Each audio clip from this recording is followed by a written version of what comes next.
No return of the Soviet Union, but with each barbaric attack on Ukraine, Russia loses not only millions of dollars in bombs and rockets, but also lost allies. And on the other hand, instead of the mythical Western enemy, Kremlin receives the real one. Russia's war against Ukraine is posing the biggest threat to Euro-Atlantic security in decades. NATO to boost troops on high alert to over 300,000. These are the main theses of the NATO Secretary General Jens Stoltenberg ahead of the summit in Madrid. The threat is real and the Russian occupiers are inadequate, murdering civilians in Ukraine and at the same time threatening to all the neighbors they have. Obviously, Russia's borders are too close to the civil.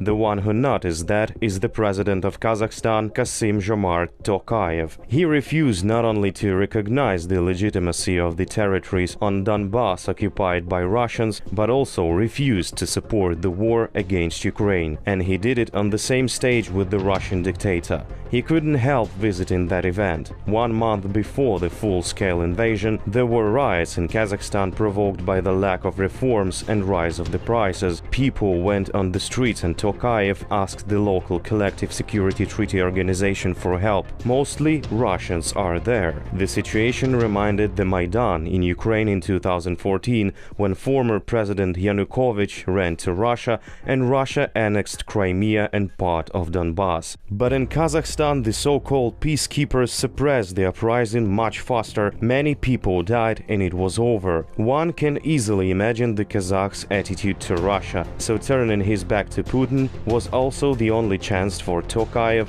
to stay in power. No one wants to be a new Yanukovych. Now they are preparing a referendum and reforms in Kazakhstan, and it's obviously not a supporting neighbor for Russia.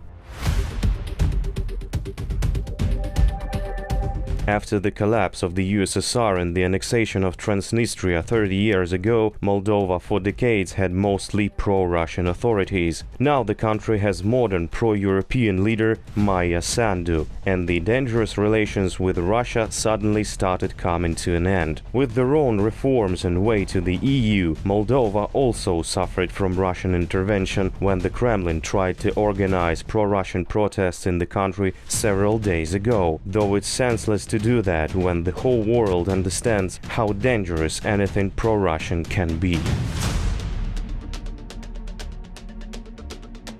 Lithuania, that borders the Kaliningrad region, is one of the 3 Baltic countries who never wanted to be the part of the Soviet Mad Dog state. Now, with the sanctions slowly getting bigger and broader, Lithuania blocked the transit of some categories of goods. And at the same moment, the Kremlin exploded, for now only with threatening statements. The citizens of Kaliningrad themselves don't see a problem here. They plan their future, visit restaurants, and do what they call analyzing geopolitics. Russian bots provide hundreds of cyber attacks on Lithuanian sites. Nearby, Russia holds urgent military exercises to show how dangerous their army is. But the world already knows that famous toilet army with bombs and rockets. Trying to confront the unity of the world, Russia tries to gather other countries and organizations. Thrown away from the civilized communities, Putin nevertheless is planning to visit the G20 summit. That means he is so optimistic that even has plans at least until November. After the presence of the Taliban on the St. Petersburg Economic Forum, Iran and Argentina submitted the applicators to join BRICS. The consolidation of the 5 major emerging economies started 15 years ago by Russia. But there is only one problem. In the nearest perspective, there will be 4 major economies. And with the status of terrorist state coming closer, it's unclear if anyone in BRICS would wish to deal with Russia.